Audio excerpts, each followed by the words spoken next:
సునీల్ కుమార్ మాట్లాడిన ఈ మాటకి ఇంత ఆగ్రహంగా చెప్పాల్సిన అవసరం ఏంటి అని మీకు అనిపించవచ్చు గానీ నిజంగా ఒక్కసారి స్టేట్ లో ఉండి స్టేట్ మనిషిగా రేపు నా భవిష్యత్తు నా రాష్ట్రం ఏంటి పక్కనున్న తెలంగాణ ఎలా ఉంది ఇటు ఉన్న తమిళనాడు ఎలా ఉంది కర్ణాటక ఎలా ఉంది మహారాష్ట్ర ఎలా ఉంది మన చుట్టూ ఉన్న రాష్ట్రాలు ఎలా డెవలప్ అయి ఉన్నాయి మన పరిస్థితి ఏంటి అనేది ఏ మాత్రం కూడా సోయ లేకుండా ప్రజలు మారిపోయేలాంటి పరిస్థితులు మళ్ళీ మొదలవుతున్నాయి కాబట్టి చాలా జాగరూకతతో ఉండాల్సిన అవసరం ఉంది ఇది ప్రజలలో పెడుతున్న చిచ్చు కులాల మధ్య పెడుతున్న చిచ్చు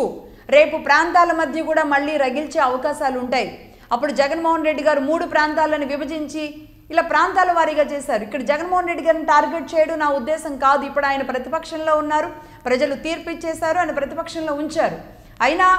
ఇప్పటికీ ఆయన సైలెంట్గా ఉన్నారంటేనే ఇంకా డేంజర్ ఆయన పదవిలో ఉంటేనే బెటర్ అన్నంతగా ఉంది పరిస్థితి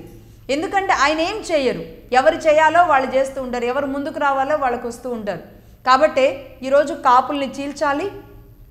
మాలల్ని కాపుల్ని కలపాలి ఈ ఓటు బ్యాంక్ అంతా ఒకవైపు చేరాలి ఇప్పటి నుంచి మొదలు పెడితే కానీ 2029కో లేదంటే ఈలోపో అనేది ఒక ఉద్దేశంగా మారుతుంది